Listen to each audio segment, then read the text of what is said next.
Boa noite, irmãos. Graça e paz da parte do Senhor Jesus seja com todos. Abra sua Bíblia em Juízes, no capítulo 6. Nós vamos ler do verso 33 ao verso 40. Nós estamos caminhando no livro de Juízes. Temos visto a boa mão do Senhor que disciplina os seus filhos como um pai, que disciplina o filho que ele ama. Uma das máximas que observamos no livro dos Juízes é que o Senhor Deus é um pai que não permite que os seus filhos pequem com sucesso. E podemos nos recordar algumas coisas enquanto chegamos a esse texto. Podemos ainda nesse personagem que temos já há 3 sermões observados, Gideão, juiz que foi vocacionado pelo Senhor para livrar Israel da mão dos midianitas e da mão de um outro tanto de povos do Oriente que se levantava contra o povo de Deus e saqueava a terra, levando todas as coisas que podia carregar, levando escravos, destruindo, matando e trazendo grande aflição à terra de Israel. No capítulo 6, nós observamos do verso 1 ao verso 10 o pecado de Israel e a graça de Deus no juízo que ele estabelece ao seu povo. E hoje de manhã eu via um sermão, e naquele sermão ouvi o pastor dizer que a disciplina é uma oferta do Senhor ao seu povo, que a disciplina é graça do Senhor ao seu povo, assim como um pai que ama, disciplina os seus filhos, impedindo que eles caminhem por um caminho de perdição, que eles trilhem uma vida desajustada, mas que sejam pessoas de bem. O Senhor é aquele que disciplina o seu povo e os seus filhos, quando estes rumam por trilhas que não levam à vida eterna, para que eles caminhem no caminho do Senhor e assim sejam abençoados. Nós vimos do verso 1 ao verso 10, portanto, o Senhor levantando um profeta no verso 7, 8º, 9 e até o 10º, e esse profeta exortando Israel e dizendo que o Senhor os estava julgando, porque o Senhor queria que eles se voltassem aos caminhos do Senhor, e como eles adoravam outros ídolos, outros deuses, o Senhor não poderia aceitar isso. Depois nós vimos do verso 11 ao verso 24, o Senhor vocacionando Gideão, um lavrador, um homem um tanto quanto covarde, um homem que não era apto para a batalha, mas que o Senhor iria encher de graça e de poder, e por isso mesmo o Senhor chama de homem valente e cheio de força. E o Senhor mesmo vocaciona Gideão, chama Gideão para que ele liberte o povo de Israel. Nós vimos depois do verso 25 ao verso 32, no domingo passado, o Senhor tratando com Gideão as questões dentro da sua casa, exigindo que os ídolos fossem destruídos, exigindo que ele tomasse uma postura, colocando até mesmo o seu pescoço em risco diante dos habitantes da cidade onde ele vivia e que eram idólatras. E nós nos lembramos que na casa do pai de Gideão havia um ídolo a Baal, havia um altar a Baal, um altar a Astarote, e Gideão se levanta de madrugada pela ordem do Senhor e destrói. Nós vamos observando, irmãos, nessa história, um crescimento gradativo na experiência desse homem, um servo do Senhor comum, que vivia a sua vida e é chamado por Deus para uma grande obra, uma experiência crescente, uma confiança que vai aumentando no Senhor e a sua fé vai sendo aquecida. Mas no texto que nós lemos hoje, nós vamos observar algumas coisas. No texto que leremos, nós vamos ver o Senhor tratando com Gideão, enviando do seu espírito para capacitá-lo. Mas nós vamos ver esse mesmo Gideão cheio de dúvidas também, precisando que o Senhor lhe prove alguma coisa para que ele então obedeça a Deus. E nós vamos observar aquilo que o Senhor faz, a misericórdia do Senhor e o poder de Deus também, mesmo em meio à fraqueza de Gideão e à nossa própria fraqueza. Então volte seus olhos ao texto de Juízes, no capítulo 6, e veja do verso 33 ao verso 40, o que a revelação do Senhor nos traz. E todos os midianitas e amalequitas e os povos do Oriente se ajuntaram e passaram e se acamparam no vale de Jezreel. Então o Espírito do Senhor revestiu a Gideão, o qual tocou o arrebate, com abiezritas se ajuntaram após ele. Enviou mensageiros por toda a tribo de Manassés, que também foi convocada para o seguir. Enviou ainda mensageiros a Assé, a Zebulon e a Naftali, e saíram para encontrar-se com ele. E disse Gideão a Deus: se has de livrar Israel por meu intermédio, como disseste, eis que eu porei uma porção de lã na eira, e se o orvalho estiver somente nela, e seca a terra ao redor, então conhecerei que hás de livrar Israel por meu intermédio, como disseste.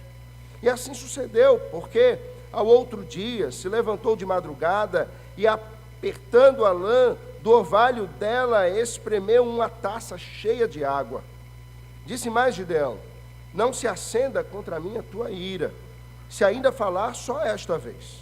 Rogo-te que mais esta vez faça eu a prova com a lã, que só a lã esteja seca, e na terra ao redor haja orvalho. E Deus assim o fez naquela noite, pois só a lã estava seca, e sobre a terra ao redor havia o orvalho. Vamos orar ao Senhor, pedindo que Ele fale ao nosso coração. Ore ao Senhor pedindo que Ele trate com você, que Ele lhe alimente, que Ele nos alimente, que Ele nos exorte e nos fortaleça nessa noite. Senhor, louvamos ao Teu nome, nós Te bendizemos, Te exaltamos, Te adoramos porque o Senhor é o Deus da nossa salvação. Podemos confiar no Senhor. Quando o Senhor fala, podemos nos apegar à Tua voz. E o Senhor nos fala por Tua palavra, portanto podemos confiar nas Sagradas Escrituras. Devemos e podemos nos apegar com toda a nossa força à revelação do Senhor, a fim de vivermos felizes, a fim de sermos abundantes, a fim de sermos conduzidos pelo Senhor e cheios do Teu Espírito, caminharmos nesse mundo de forma agradável a Ti. Ensina-nos nessa noite a necessidade de confiarmos no Senhor, mas também a necessidade de sermos revestidos do Teu Espírito para caminharmos de modo digno do Evangelho. E ensina-nos a Tua graça e a Tua misericórdia.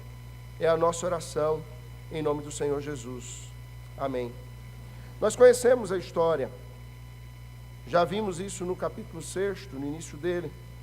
Os midianitas se levantavam, e o verso 5 diz que eles eram como gafanhotos. Era como uma nuvem de gafanhotos que vinha destruindo todas as coisas, que vinha como uma multidão carregando tudo. E o povo amedrontado fugia das suas casas, das suas aldeias, adentrava em cavernas nas montanhas. Outros cavavam buracos e se escondiam nesses buracos para livrarem a sua própria vida. E isso já acontecia há 7 anos. Há 7 anos, uma grande multidão de inimigos invadia a terra e carregava todas as coisas. E o texto que lemos inicia no verso 33, dizendo exatamente isso, que todos os midianitas e os amalequitas e os povos do Oriente se ajuntaram e passaram e se acamparam no vale de Jezreel. Esse vale de Jezreel é aquele mesmo vale que Apocalipse tanto fala, o vale do Armagedon. Era um lugar de batalhas, era um local próprio de guerras, e já algumas haviam acontecido ali, e outras tantas também aconteceriam nesse local, mas o fato é que Israel agora aguardava mais uma vez o prejuízo, a desgraça entrando nas suas casas. Os inimigos se aproximavam e a provação apertava o coração do povo de Deus.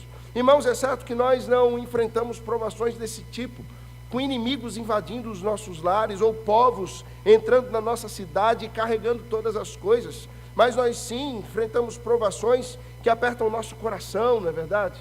Provações que testam a nossa fé, que testam a nossa confiança no Senhor. E de fato, imagino, essa era uma provação visível diante dos olhos do povo de Deus, que testava a fé deles, testava o coração deles, mas que também devia levá-los a avaliar da própria vida deles, de como eles haviam se portado e dos motivos do porquê eles se encontravam numa situação tão terrível.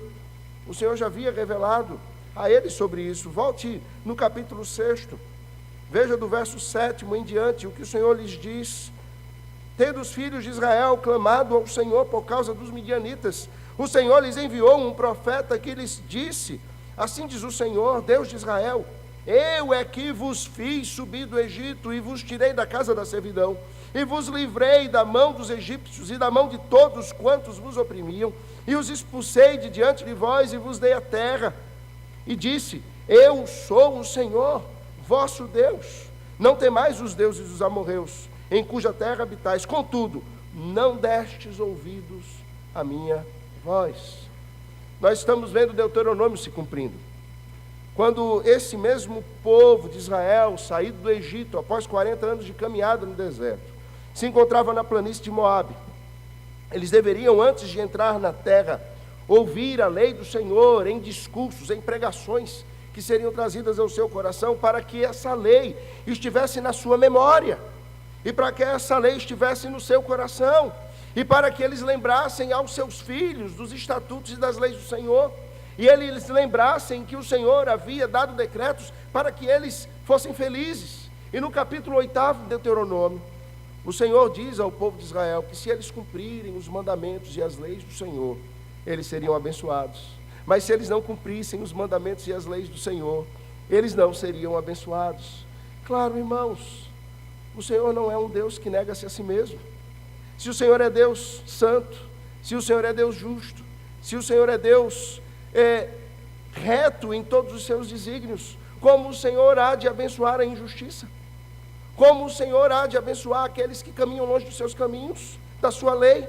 Como o Senhor há de abençoar aqueles que negam o seu poder, aqueles que negam a sua soberania, aqueles que negam a adoração a Ele, aqueles que são o seu povo, mas vivem como se não fossem? E a palavra de Deus está repleta de textos nos rememorando. A Bíblia fala muito sobre isso, sobre a lei de Deus, e como aqueles que amam a lei de Deus são abençoados, e como aqueles que andam nos caminhos do Senhor são abençoados. Afinal, essa metáfora de andar na presença de Deus é uma metáfora que se repete por toda a Bíblia. O Senhor fala a Abrão: anda nos meus caminhos e ser perfeito. O Senhor fala no Saltério, no primeiro Salmo: bem-aventurado o homem que não anda segundo o conselho dos ímpios, não se detém no caminho dos pecadores, não se assenta na roda dos escarnecedores, antes o seu prazer está na lei do Senhor, e na sua lei medita de dia e de noite. E ele será como a árvore plantada junto ao ribeiro de águas, que dá o seu fruto na estação própria. Não são assim os ímpios, pois são como a moinha que o vento espalha. Aqueles que andam nos caminhos do Senhor amam a lei do Senhor, amam os estatutos do Senhor. Aqueles que são o povo de Deus amam o Evangelho, eles amam a revelação de Deus, e eles têm um ardor no coração por viver os decretos de Deus, por viver a lei de Deus, por caminhar consoante a lei de Deus. E por isso mesmo o salmista, homem segundo o coração de Deus. E veja, Davi não era homem segundo o coração de Deus porque era perfeito. Nós conhecemos a vida de Davi, não era nada exemplar, não era um homem que não pecava, pelo contrário, era tão pecador como nós, vivia as mesmas crises que vivemos, e muitas vezes caiu em tentações que a maioria de nós não caímos. Mas ele era um homem segundo o coração de Deus porque tinha um coração arrependido. E ele diz: Senhor, quanto amo a tua lei, quanto amo a tua lei. A tua palavra é doce ao meu paladar. Ou escondi a tua palavra no meu coração para não pecar contra ti. Ou a tua lei, a tua palavra, Senhor, é como lâmpada para os meus pés, é como luz para o meu caminhar. Você percebe como esse homem, segundo o coração de Deus, ele tem um apego à lei de Deus. Agora Israel havia se afastado mais uma vez da lei do Senhor. Na realidade, essa era a constância do povo de Deus. E o Senhor permite que isso seja registrado, e muito mais, o Senhor exige que isso seja registrado, revela, ilumina a nós hoje para entendermos o texto e percebemos que esse é o nosso reflexo. Quando olhamos para as Escrituras, irmãos, ela é um espelho. Ela não é espelho do outro, ela espelha a mim mesmo, e as minhas misérias, e os meus pecados, e os meus tropeços. E Israel, continuamente, essa é a tônica do livro de Juízes, tornou a fazer o que era mal perante os olhos do Senhor. Os olhos do Senhor, que de forma onisciente estão em todos os lugares, que de forma onipresente estão em todos os lugares. Os olhos do Senhor que sondam as nossas atitudes, os nossos corações, e veem as nossas atitudes, e de quem nós não podemos nos esconder. Ai de nós, irmãos, se não fosse a misericórdia do Senhor. Ai de nós, se não fosse a misericórdia do Senhor, que não trata como merecemos ser tratados. Haveríamos de ser muito consumidos, mas por causa de Cristo, por causa dos méritos de Cristo, por causa do sangue de Cristo, por causa da cruz de Cristo, nós somos chamados povo de Deus. Israel não era consumido por causa do cordeiro que viria. Israel não era consumido por causa da aliança que Deus fez com esse povo. Há pouco tempo preguei aqui em Gênesis 17. Eu não me lembro nem o que eu comi no almoço, irmãos. Eu imagino que vocês também não lembrem o que eu preguei em Gênesis 17. Mas falava lá da aliança de Deus e do fato de que Deus garante a sua aliança. É Deus quem pactua com o homem, e Ele sozinho que sustenta esse pacto, porque nós mesmos não somos capazes de cumprir os nossos votos, o nosso pacto com Deus. E o Senhor cumpre o pacto e a aliança sozinho, quando Cristo sozinho vai à cruz. E Ele sozinho carrega os nossos pecados, e Ele sozinho está na cruz, carregando o peso do mundo inteiro e de todos aqueles que serão salvos por sua graça. Ele sozinho garante o pacto. Agora, por causa do pecado, os inimigos estavam à porta. E não nos enganemos, os inimigos do Senhor, eles se levantam contra o povo do Senhor, porque o adversário odeia o povo de Deus, o adversário odeia a igreja, porque a igreja, o povo de Deus, as famílias que amam ao Senhor, crianças que são criadas no temor da lei de Deus, podem causar um grande estrago nos seus intentos. Ele odeia ver o Senhor sendo adorado e glorificado, o diabo odeia o culto público. Por isso, tantas vezes é difícil virmos à igreja. Lutamos, enfrentamos barreiras, temos dificuldades, porque o adversário odeia isso. Odeia que um povo que se chama pelo nome do Senhor se reúna e adore ao Senhor a uma só voz. Ele treme de pavor quando a igreja se reúne. Ele quer destruir o povo de Deus, por isso levanta inimigos. Naquele momento os inimigos eram uma multidão imensa. O Salmo 2 fala dos inimigos do Senhor, e se você puder olhar neste Salmo, no 2º Salmo, eu peço que você mantenha a Bíblia aberta e a gente vai fazer o exercício de irmos a alguns textos bíblicos. Eu não vou premiar quem achar primeiro, mas me lembro da minha infância no departamento infantil, quando tínhamos aquelas disputas de quem abria a Bíblia e encontrava o texto bíblico em primeiro lugar. Não é? Isso era gostoso. Não sei se a gente ainda faz isso, mas era uma disputa boa. Salmo 2, veja do verso 1 ao verso 3. Por que se enfurecem os gentios e os povos imaginam coisas vãs?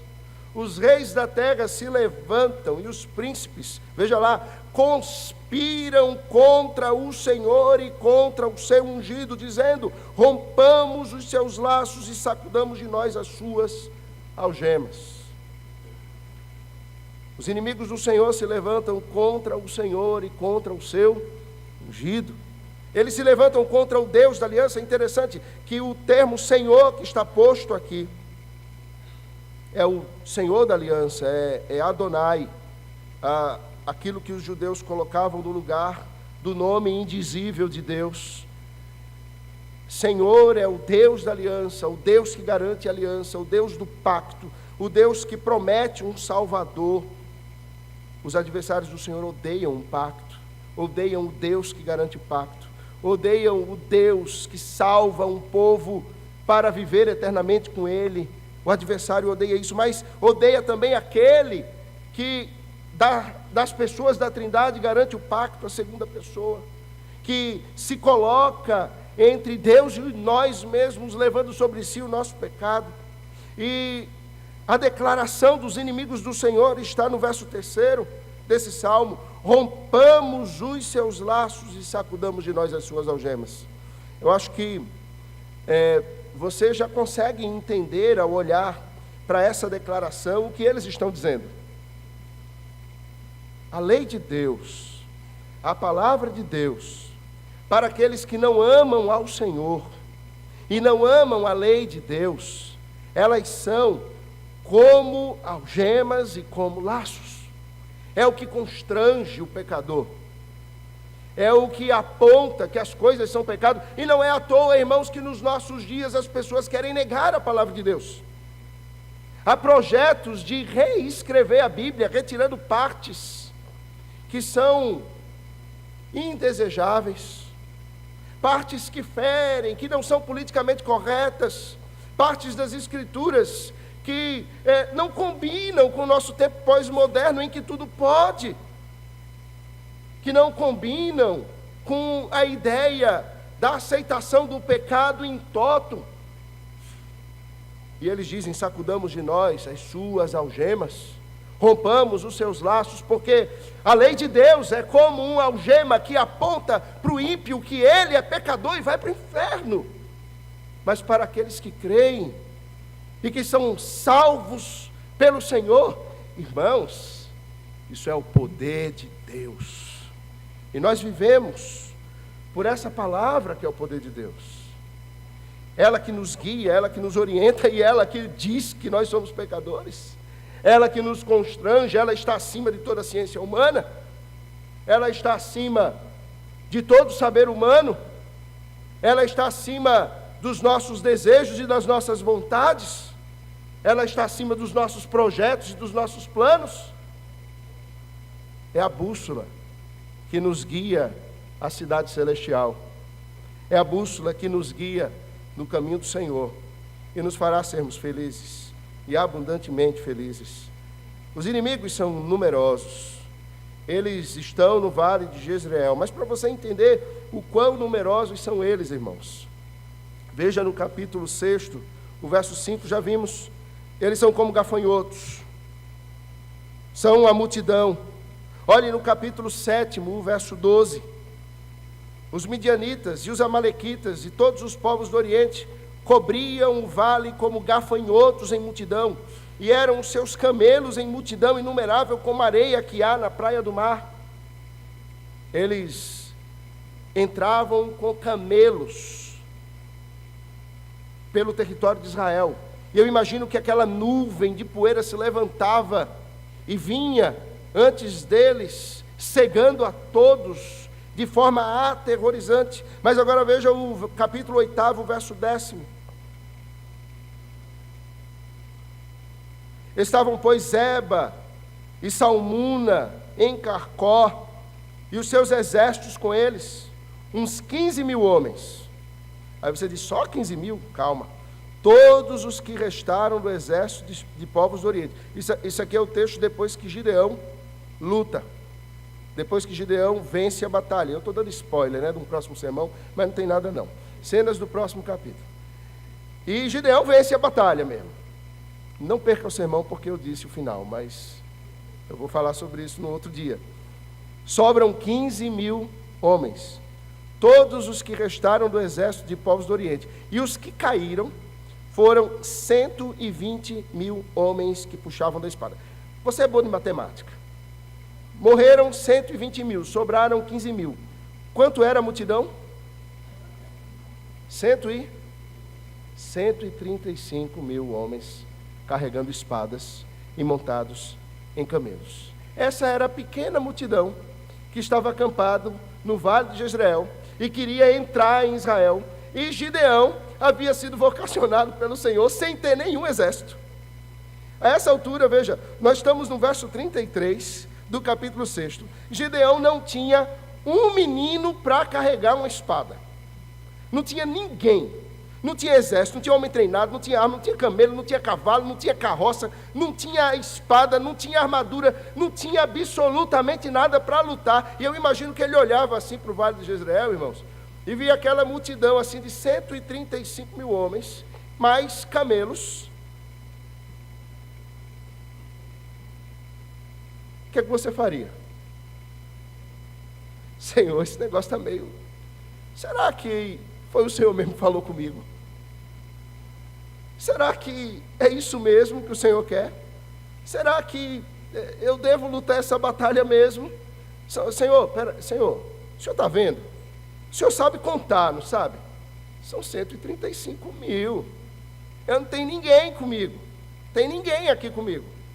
Não tem ninguém. E eram inimigos, poderosos e conhecidos que estavam ali. Antes de nós partirmos para o próximo ponto, eu quero pensar com você que nós não temos inimigos assim. Nós não vemos, como já disse, uma multidão se levantando e levantando poeira, vindo na nossa direção, mas a Bíblia diz que nós temos sim inimigos. E que nós lutamos com esses inimigos cotidianamente, diariamente, constantemente. E precisamos estar alertas, precisamos estar atentos da realidade desses inimigos. A Bíblia diz que nós temos pelo menos 3: o mundo, a carne e o diabo. Esses são os 3 inimigos do homem: o mundo, a carne e o diabo. Dá tempo de vermos alguns textos bíblicos? Eu vou decretar que o relógio pare. Não vai funcionar. Então você vai ter paciência para olhar. Vá, por favor, a 1 de João, no capítulo 2, no verso 15 e no verso 17. Primeira epístola de João.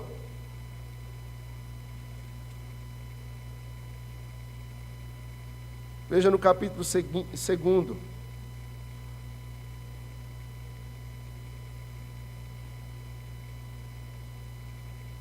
Verso 15 ao verso 17.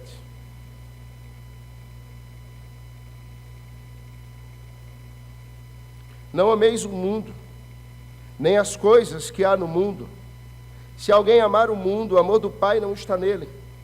Porque tudo o que há no mundo, a concupiscência da carne, a concupiscência dos olhos e a soberba da vida, não procede do Pai, mas procede do mundo.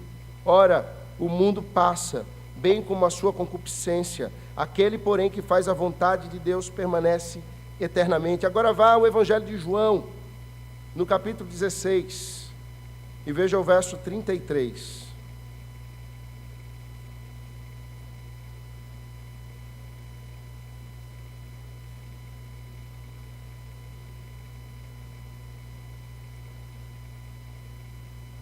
Estas coisas vos tenho dito para que tenhais paz em mim. É o Senhor Jesus se despedindo dos seus discípulos. No mundo passais por aflições, mas tende bom ânimo, eu venci o mundo. O Senhor venceu, porque o mundo é um inimigo. E aqui, quando nós falamos do mundo como inimigo, a gente não está falando do planeta Terra, nem do universo, nem do cosmos, nem das coisas criadas pelas mãos de Deus, as quais Ele criou perfeitas e boas, e vendo-as, Ele disse, é muito bom. É bom.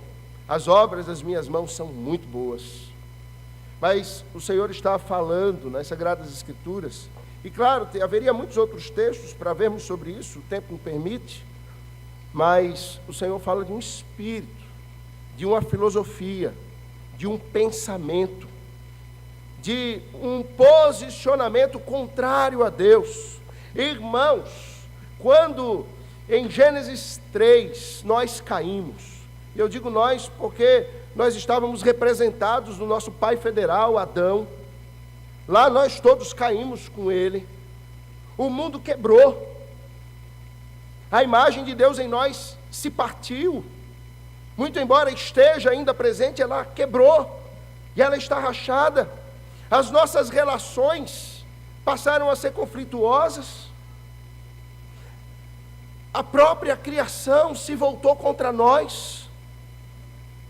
A terra começou a produzir cardos e abrolhos contra os homens.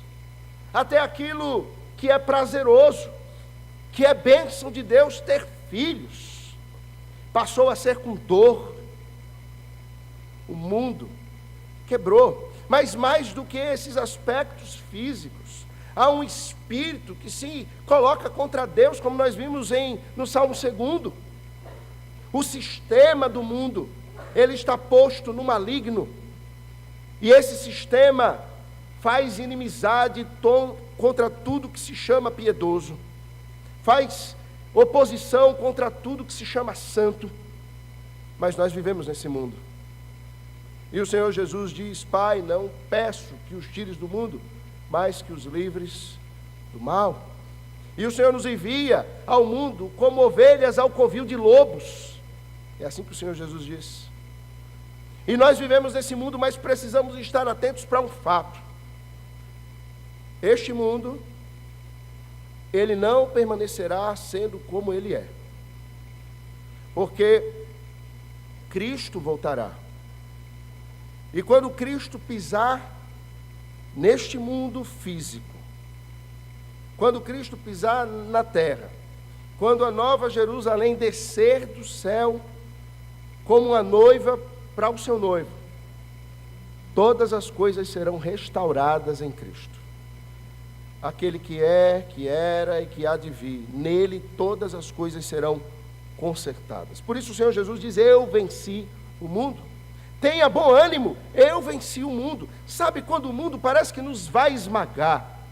Quando as tentações do mundo, elas estão na nossa carne como atenaz.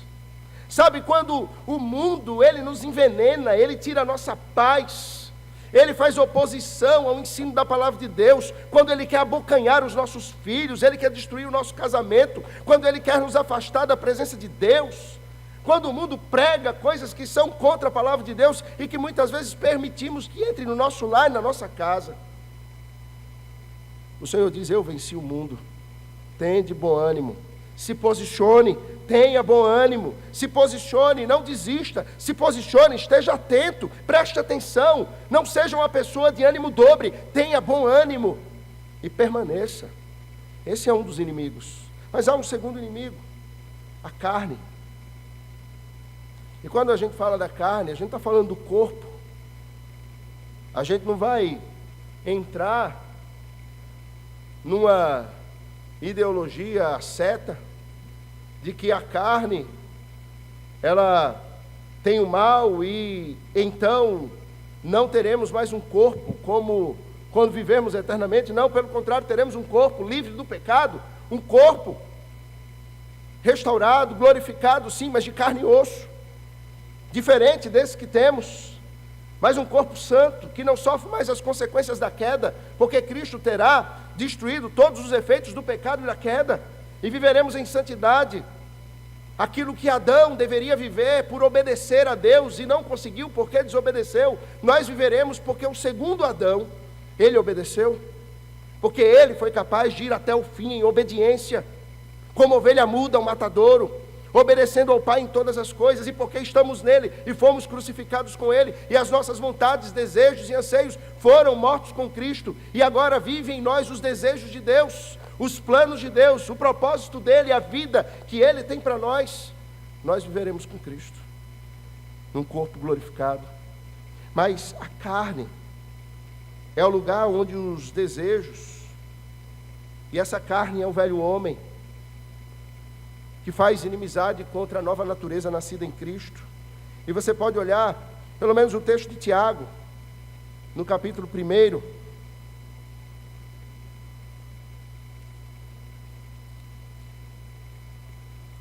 Eu teria outros textos, mas não vou a eles. Tiago, capítulo 1, no verso 12 ao verso 15. Depois você pode olhar Gálatas, capítulo 5, verso 17, quando você estiver em casa, como um dever de casa. Mas a epístola de Tiago, no capítulo 1, ele fala sobre a origem do pecado, e veja o que ele diz: bem-aventurado o homem que suporta com perseverança a provação, porque depois de ter sido aprovado, receberá a coroa da vida, a qual o Senhor prometeu aos que o amam.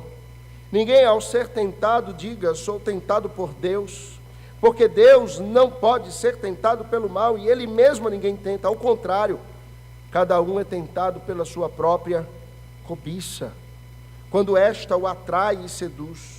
Então a cobiça, depois de haver concebido, dá luz ao pecado, e o pecado, uma vez consumado, gera a morte. Esse é o significado da carne como inimigo. Desejos pecaminosos que pululam no nosso coração e na nossa mente. Desejos que nos atraem para longe do caminho do Senhor e geram cobiça na nossa alma. Cobiça de termos, de fazermos. E o pecado original foi gerado assim. A serpente conversa com Eva e faz gerar uma cobiça no coração. Uma cobiça de ser Deus. E era essa a conversa da serpente com Eva? Não foi assim que Deus disse. Não foi assim que Deus falou. Não, vocês não vão morrer. Deus sabe que no dia que vocês comerem desse fruto, vocês serão como deuses. Os homens, Adão e Eva, cobiçaram o trono de Deus. Adão e Eva cobiçaram a soberania de Deus. Disseram, eu não preciso de Deus, eu vou ser Deus. É certo que nós não dizemos assim. Mas, irmãos, vejamos. Quando nós almejamos nos dirigir a nós mesmos, quando nós almejamos que os nossos projetos sejam concretizados, custe o que custar, quando nós tocamos a nossa vida à margem do plano de Deus, nós estamos dizendo que nós somos deuses e que nós somos os soberanos sobre a nossa própria vida. Me permita ir adiante. O terceiro inimigo, o mundo, a carne, e o terceiro inimigo é o diabo. Vá mais uma vez à primeira epístola de Pedro.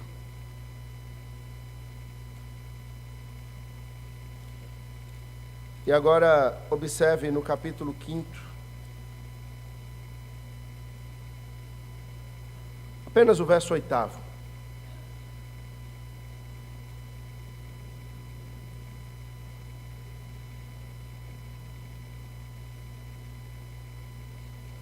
Sede sóbrios e vigilantes. O diabo, vosso adversário, anda em derredor como leão, que ruge procurando alguém para devorar. Ele está querendo nos tragar. E nós precisamos estar sóbrios e vigilantes. Não podemos permitir que os nossos sentidos espirituais sejam embotados como numa ebriedade. O ébrio, ele perde a capacidade de perceber as coisas. Ele não vê as coisas corretamente e ele perde o equilíbrio. E o Senhor, através de Pedro, diz, sejam sóbrios e vigilantes, ou seja, estejam sempre no equilíbrio das suas faculdades espirituais. Vejam as coisas como elas são, percebam as coisas como elas são e vigiem. A Bíblia também nos diz, aquele que pensa estar em pé, cuide para que não caia. Irmãos, Gideão tinha ali no encalço 135 mil inimigos acampados. Nós temos o mundo, a carne e o diabo, que constantemente estão se levantando em inimizade contra nós. Gideão olha para aqueles inimigos e veja o verso 34 do capítulo 6 de Juízes.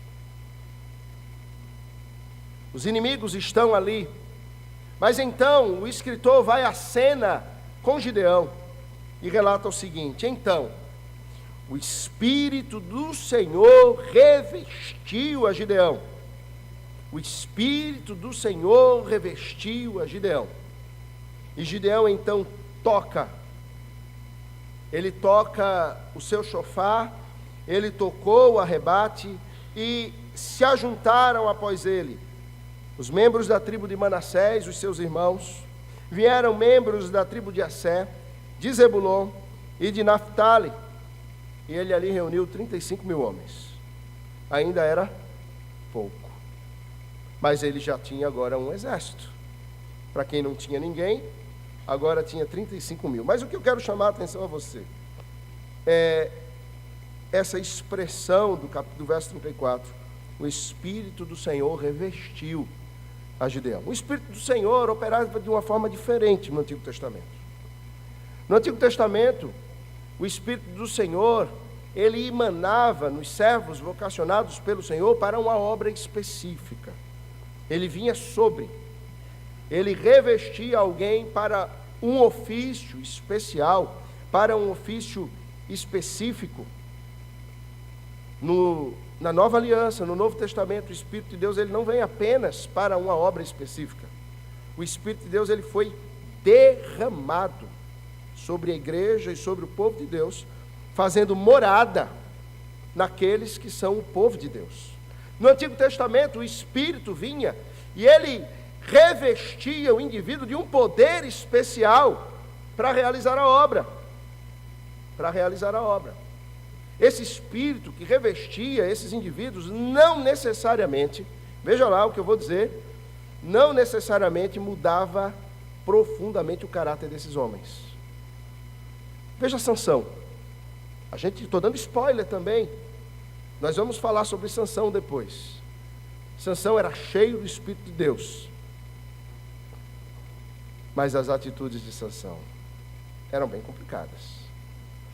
No Novo Testamento, esse mesmo termo é utilizado constantemente. Revestir do poder. E revestir tem um significado precioso nas Escrituras. O Senhor nos ordena que nos revistamos. Veja só, a gente está olhando para Juízes e a gente está dizendo que o Senhor revestiu Gideão. Mas no Novo Testamento, a ordem do Senhor é que nós nos revistamos. Que nós nos revistamos. Vá, por exemplo, a Apocalipse, no capítulo 19. E observe os versos 7 e 8 desse texto.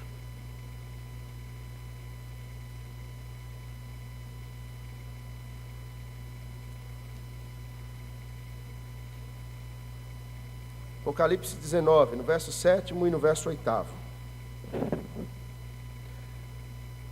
Alegremo-nos, exultemos, e demos-lhe a glória, porque são chegadas as bodas do Cordeiro, cuja esposa a si mesmo já se ataviou, pois lhe foi dado vestir-se de linho finíssimo, resplandecente e puro, porque o linho finíssimo são os atos de justiça dos santos.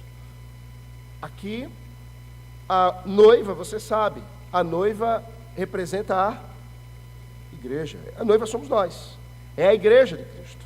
E aqui é dado, ou seja, é ordenado a essa noiva que ela se vista. Mas ela não vai escolher suas vestes. Ela não se veste do jeito que ela quer. É ordenado que ela se vista com algo. Ela deve se vestir com um linho finíssimo, que é resplandecente e puro. E o próprio texto dá o significado do que é o linho finíssimo. São os atos de justiça dos santos. O que é que o texto está nos dizendo? Que a igreja e aqueles que são a igreja, aqueles que são parte da igreja, aqueles que são pedras vivas nessa igreja, que são membros dessa igreja de Cristo, eles devem se revestir da justiça de Cristo. E as suas atitudes refletem essa justiça de Cristo. Eles se parecem com Cristo. Eles se vestem como Cristo. As pessoas olham para eles e a conversa deles reflete a Jesus. Quando eles se encontram, o que norteia o papo é Cristo. Quando eles se reúnem, o que os domina é a vontade de Cristo. Eles testemunham de Cristo. Cristo é visível na vida deles, Cristo é visto na vida deles. Eles precisam se revestir com atos justos, resplandecentes e puros. Aqui fica uma ordem para nós. Ao passo que Gideão, para vencer os seus inimigos, foi revestido pelo Espírito Santo de Deus. Nós vivemos no mundo e temos como inimigos o próprio mundo, a carne e o diabo. E para lutarmos contra esses inimigos, nós precisamos nos revestir, porque o Espírito Santo já habita em nós, e ele nos capacita ao revestimento. A gente vai ver mais sobre isso. O Senhor, ele nos orienta a nos revestirmos com as armas da luz. Vá a Romanos, no capítulo 13, e observe o verso 12.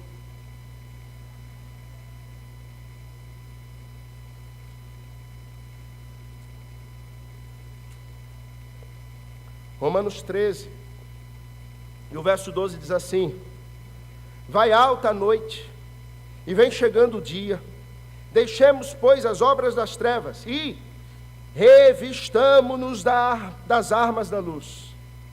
Nós que já somos moradas do Espírito Santo, o Senhor já derramou do seu Espírito sobre nós. Nós nos revestimos dos atos de justiça. Os nossos atos são justos e puros e santos e resplandecentes, mas nós nos revestimos das armas da luz, do Evangelho, da revelação de Deus, daquilo que dissipa as trevas, daquilo que faz com que é obscuro desapareça e faz com que tudo venha às claras. Quando nos revestimos das armas da luz, irmãos, não há lugar para coisas escondidas na nossa vida. Quando nos revestimos das armas da luz, não há lugar para pecados ocultos na nossa vida.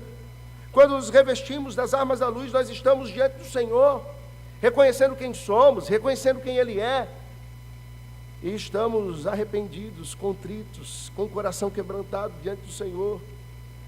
E o Senhor é um Deus que sempre estende a mão a alguém com um coração contrito, a um coração quebrantado.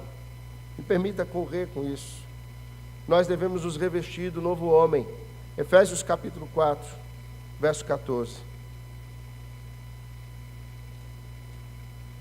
Vocês já cansaram de mexer? Não vi mais folha mexendo aí? Efésios capítulo 4, verso 24. Mas antes veja uma coisa. O capítulo 4 de Efésios é o divisor de águas dessa carta. Paulo vem falando da obra de Cristo. No capítulo 2 ele diz que nós estávamos mortos nos nossos delitos e pecados. Ele diz que no final do capítulo 2 ele vai dizer que nós fomos salvos para as boas obras, as quais Deus de antemão preparou para que andássemos nelas. Chega no capítulo 4, Paulo fala sobre a unidade da fé, ele fala sobre o ministério santo, e agora ele fala sobre a santidade em oposição ao pecado. E ele vai demonstrar o ato de santificar-se como o ato de despojar-se e de revestir-se de uma nova criatura.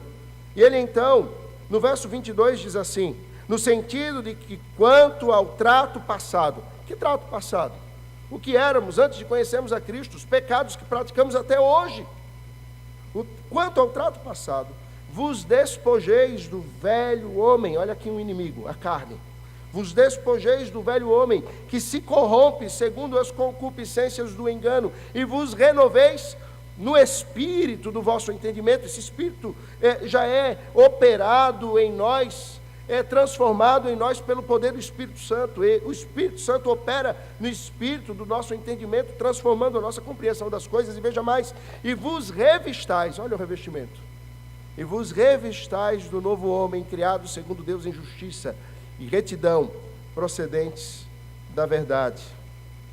No capítulo 6 dessa mesma carta, no verso 11, vai dizer assim: e quanto ao mais, irmãos, verso 10, e quanto ao mais, irmãos, sede fortalecidos no Senhor e na força do seu poder, revesti-vos de toda a armadura de Deus, para poder ficar firmes contra as ciladas do diabo. Ou seja, se queremos lutar a batalha contra os inimigos que se levantam, nós precisamos ser revestidos.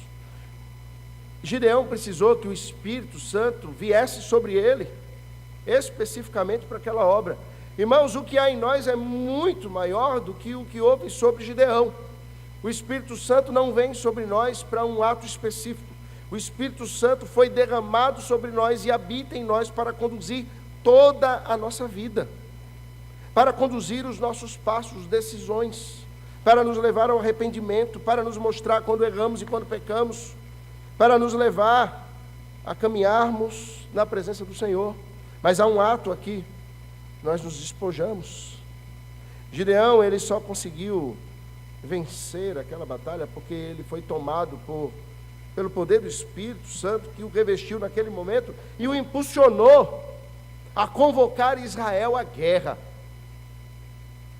E ele se levantou e ele convocou Israel à guerra. Agora veja lá, e o terceiro ponto e último do sermão, e a gente sabe, vai se encaminhando para o fim, as dúvidas, a falta de fé, elas ainda estão presentes. Estavam presentes sobre a vida de Gideão, mesmo sendo ele revestido pelo Espírito Santo. Essas dúvidas e a falta de fé também, muitas vezes, se apresentam e se fazem presentes na vida daqueles que são a habitação do Espírito Santo de Deus. Estava presente na vida de Gideão, que foi revestido pelo Espírito Santo, e muitas vezes está presente na vida daqueles que hoje estão sendo despojados do velho homem e revestidos de uma nova natureza em Cristo Jesus. Você já sentiu falta de fé? Você já fraquejou na fé? Já tropeçou? Já teve dúvidas? Já pensou que Deus se escondeu de você? Já pensou que Deus não está ouvindo as orações? Philip Yancey até escreveu um livro, Decepcionado com Deus, falando sobre isso, sobre uma crise de fé, de quando não compreendemos ou entendemos aquilo que Deus está fazendo. Quando dizemos assim, será que Deus está aqui mesmo? Será que as coisas fazem sentido? Será que eu sou salvo? Será que Deus me perdoa? Será que eu devo continuar em oração, eu devo continuar a vida cristã? Será que Deus, Ele está vendo, Ele está ouvindo? A falta de fé brota, e brotou em Gideão, cheio do Espírito Santo, com pessoas vindo ao encontro dele para lutar contra os inimigos de Deus. Agora, sentindo o poder de Deus nele mesmo, Gideão, ele tem falta de fé, e no verso 36 ao verso 40, essa história vai apontar essa falta de fé. Mesmo revestido pelo Espírito Santo de Deus. E disse Gideão a Deus: se hás de livrar a Israel por meu intermédio, como disseste. Irmãos, veja lá, ele está afirmando, veja a afirmação de Gideão comigo, olhe para o verso 36. Disse Gideão a Deus: se hás de livrar a Israel por meu intermédio, como disseste. O que é que Gideão está dizendo? Gideão está dizendo que Deus falou, e ele está tomando Deus por mentiroso. Dá para perceber isso? Ele diz: eu sei que o Senhor falou, mas o Senhor vai fazer mesmo o que o Senhor falou? Irmão, será que Deus é um homem que possa mentir? Ou será que Deus é o homem que volta atrás no que ele disse? Será que Deus, ele não cumpre os seus decretos? Será que Deus não cumpre a sua palavra? Será que Deus não é verdadeiro em todos os seus desígnios? Gideão estava colocando isso em xeque. Ele estava dizendo: eu sei que foi o Senhor que falou. A dúvida não era se Deus falou ou Deus não falou. Não era essa a dúvida. Às vezes nós temos essa dúvida, não é verdade? Se Deus falou ou não falou. Ele sabia que Deus tinha falado. A questão não estava se Deus tinha falado, a questão estava: Senhor, tu falaste, mas tu vais cumprir o que tu disseste? Irmão, sinceramente, aqui para nós, há motivos para nós desconfiarmos do Senhor? O que você acha? Se Cristo, o Filho de Deus, se entregou na cruz, se Cristo foi sozinho ao madeiro e carregou sobre si o nosso pecado, se Deus planejou e rasgou a história enviando seu Filho e deu seu Filho para morrer no nosso lugar, sendo nós ainda pecadores, tendo prometido isso e cumprindo isso na plenitude dos tempos, será que temos motivos para desconfiar do Senhor? Nós não temos. Mas nós desconfiamos. Nós desconfiamos da providência de Deus. Nós desconfiamos que Deus, ele vai agir na hora certa. Nós desconfiamos da bondade de Deus. Nós desconfiamos da sua soberania, do seu poder, da sua graça. Nós desconfiamos que o plano dele sempre será realizado. Nós desconfiamos de que Deus está agindo, porque nós queremos ver alguma coisa, porque nós queremos tocar alguma coisa, Porque nós somos iguaizinhos a Gideão. Às vezes as pessoas olham para esse gesto do novelo de lã e dizem, não, ali tem um modelo bíblico de algo que nós devemos fazer, provar a Deus. Deus não é nosso colega para nós provarmos a Deus. Deus é Deus. E nós não temos nada que provar a Deus. Eu já vi muita gente se arrebentar porque quer fazer a prova do novelo de lã.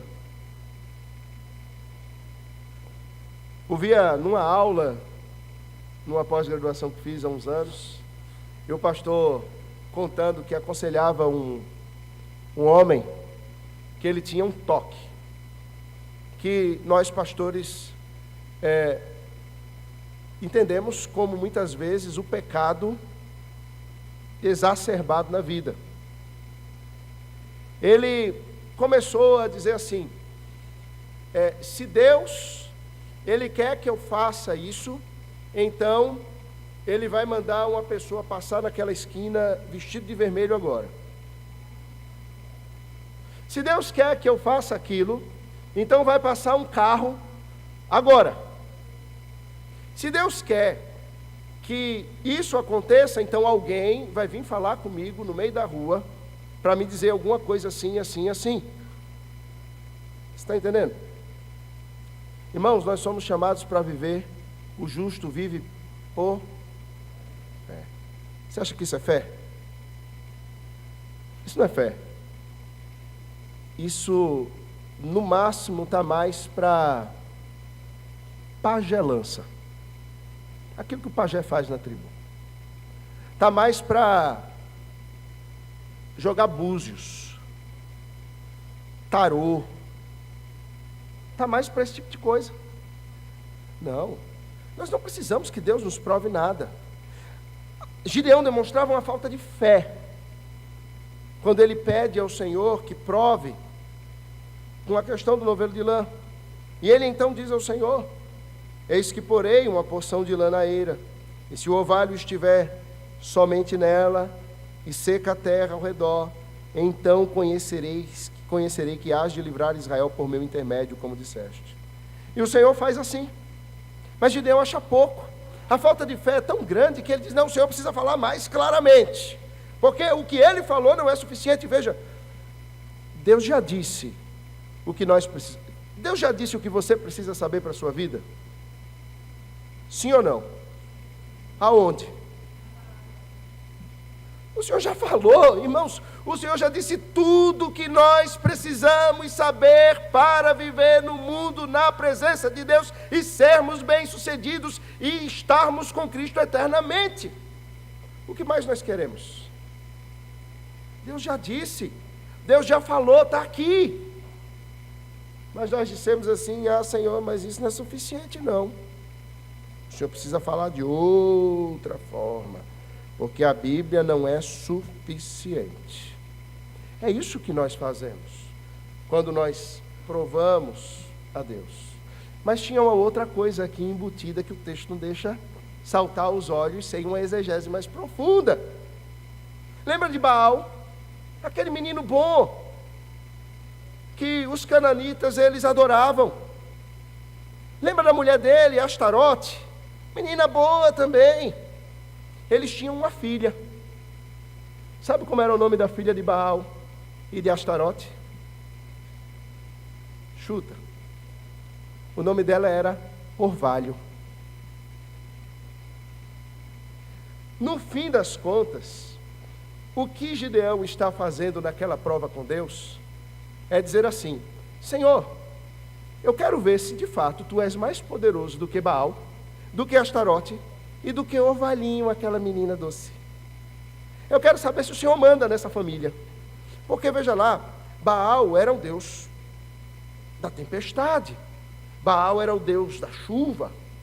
Astarote era a deusa da fertilidade. E Orvalho era a deusa que refrescava a vida.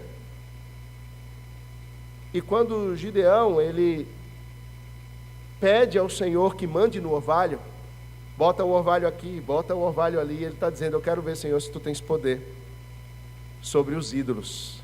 se tu tens poder sobre os deuses.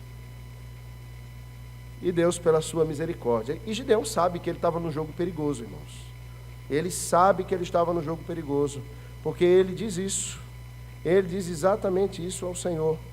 Quando ele então ele fala o seguinte, no verso 39, não se acenda contra mim a tua ira, se ainda falar só esta vez, rogo-te.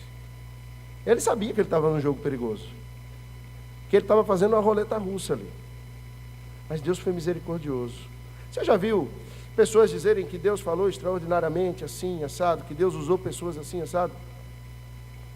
Misericórdia de Deus, pura misericórdia do Senhor. E é claro, irmãos, que Deus fala do jeito que Ele quiser. Claro que Deus se revela da forma que Ele quer, mas Deus escolheu se revelar através das Escrituras. Deus é poderoso para se revelar da forma que Ele quiser, mas Ele se revelou aqui. E naquele jogo, Gideão é alcançado pela misericórdia de Deus, que vê a fraqueza do coração do seu servo e humilha aquela família de ídolos de Canaã e mostra que os ídolos não eram nada. Deus botava orvalho aonde Ele queria. Orvalho vai ficar quieta, orvalho vai molhar ali, orvalho vai molhar aqui, e Baal não manda em nada. Quem manda em orvalho sou eu. Era o que Deus estava dizendo. E então Gideão certamente se enche de fé, porque viu, porque percebeu.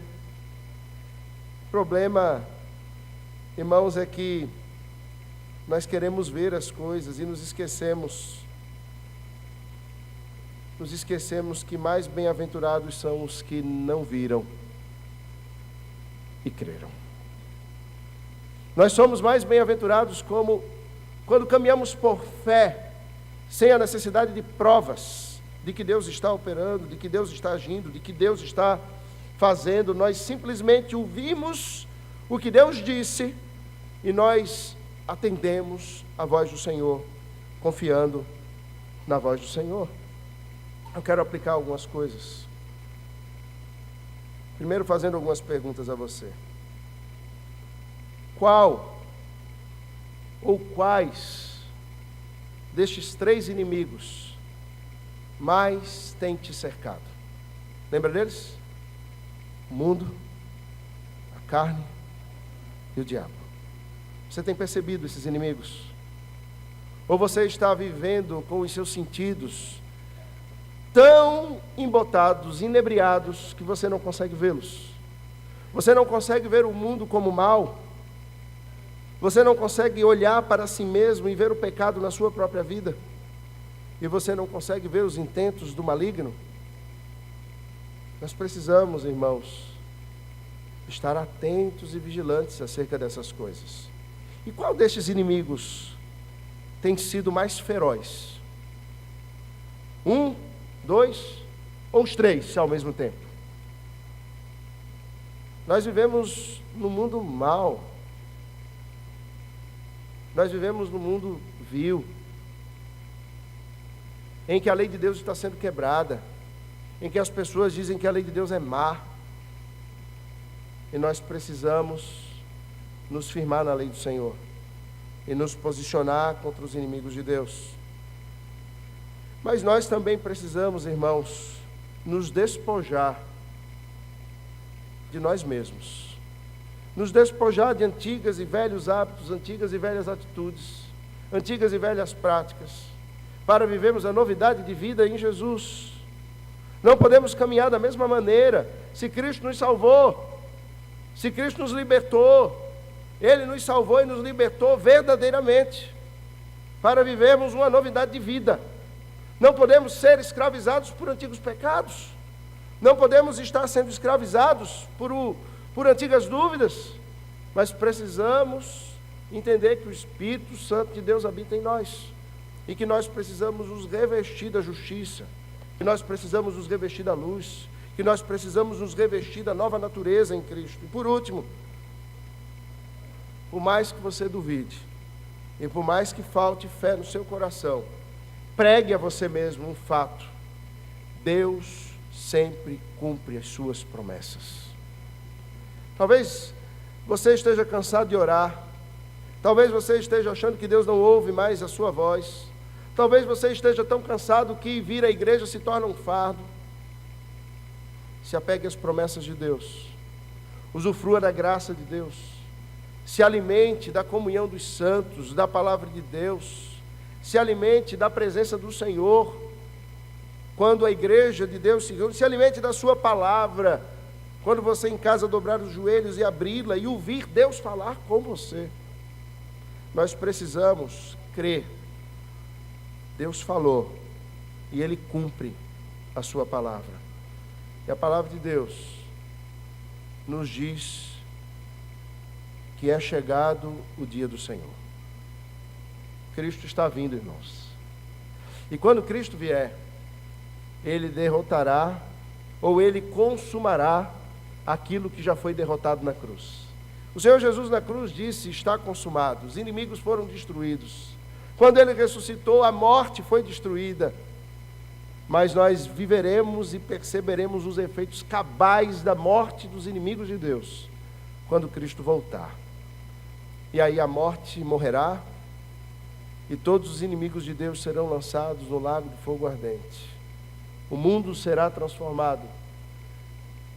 O velho homem em nós será destruído, e nós seremos a imagem de Cristo. E nós viveremos eternamente com Ele. Que o Senhor aplique a sua palavra ao nosso coração, irmãos. Tenha misericórdia de nós e nos abençoe nessa noite. Há um hino para nós entoarmos, um hino de resposta ao Senhor.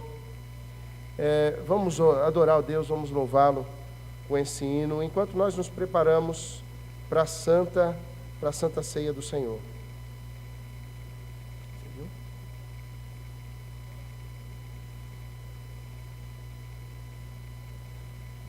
Vamos ficar em pé? Vamos louvar ao Senhor com alegria. Faça desse hino uma oração ao Senhor, em resposta ao que ouvimos na sua palavra hoje.